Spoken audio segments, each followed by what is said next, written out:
பிரியாணி அபிராமி அக்கா, வணக்கக்கா.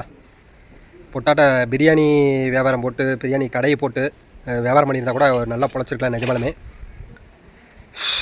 உண்மையாலுமே நீங்கள் ரொம்ப கிரேட்டுக்கா. ஏன் அப்படி சொல்கிறேன்னா, 2 பிஞ்சு குழந்தைங்களையும் கொண்டுட்டு தைரியமாக துணிச்சலாக ஜெயிலுக்குள்ளே போயிருக்கீங்களே, வாழ்நாள் லைஃப் லாங் கண்டிப்பாக வெளியே வர முடியாது சரிங்களா. அது தெரிஞ்சுமே நீங்கள் போல்டாக போயிருக்கீங்களே, ரொம்ப கிரேட்டுக்கா. பிரியாணி அபிராமி அக்கா, உங்களுக்கு நம்ம 2 குழந்தைங்களை விட நம்மளுக்கு அந்த சுகம் அப்படிங்கிறது ஒன்று கண்டிப்பாக தேவையா. நிஜமாக உண்மையாக சொல்கிறேன். எனக்கு ரொம்ப வருத்தம், கஷ்டம், ரொம்ப கஷ்டம். 2 குழந்தைங்க எவ்வளோ அழகாக இருக்காங்க. 2 குழந்தைங்களும் உங்கள் குழந்தைங்க சூப்பராக குழந்தைங்க இருக்காங்க. அதை வச்சு நீட்டாக பிரியாணி கடையை போட்டு கூட நீங்கள் ஏதோ பண்ணி ஜாம்னு உங்கள் வாழ்க்கையை ஹோன்னு கொண்டாந்துருக்கலாம். கண்டிப்பாக தப்பு பண்ணால் தண்டனை உண்டு அப்படின்னு சொல்லியிருக்காங்க. கண்டிப்பாக அது உங்கள் மூலியமாக நான் தெரிஞ்சுட்டேன்க்கா சரிங்களா.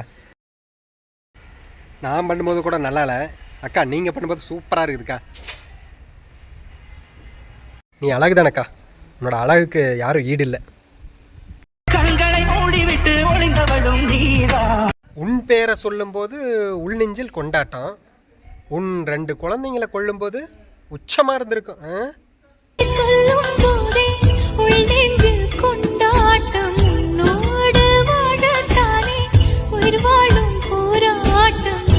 இனி ஒன்றும் இல்லை, தலைவிதி தான்.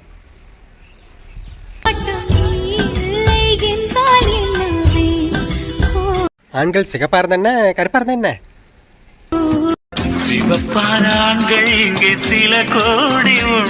உனக்கு தான் கொடுத்துட்டாங்களாக்கா ஆயில் தண்டனை. நீ யாருக்குக்கா கொடுக்குற? நானும் கூட கொடுக்கணும்டா. கொடுக்கணுமா? பார்க்கலாமே. நான் அது ரக்ஷாபந்தன் அன்னைக்கு கொடுக்குறேனே. காசு பணத்துக்காக இப்படியுமா பண்ணுவாங்க? காசு பணம் துட்டு மணி மணி, காசு பணம் கொட்டு மணி மணி, காசு பணம் கொட்டு மணி மணி, காசு. என்ன வேணும் கண்ணா? நான்வெஜ் இருக்கிறதா? இருக்கு. உனக்கு எவ்வளவு வேணும்னு சொல்லு. மம்மி தம்பி கிராம்பு வாங்கடா சொன்னாங்க. கிராம பத்தி சொல்லியே.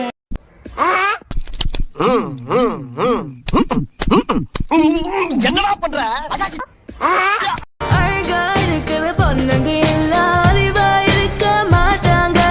அறிவு இல்லாதனால தானே இப்படி பண்ணியிருக்கீங்க. அறிவு இருந்திருந்தா இப்படி பண்ணியிருப்பீங்களா?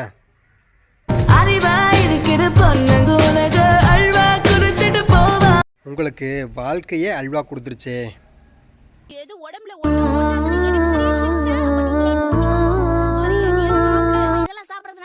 நல்லா இருக்கணும், நல்லா இருக்கணும், நம்மளும் நல்லா இருக்கணும், நம்மளை சுற்றி இருப்பவர்கள் எல்லோருமே நல்லா இருக்கணும். லைக் பண்ணுங்கள், கமெண்ட் பண்ணுங்கள், ஷேர் பண்ணுங்கள்.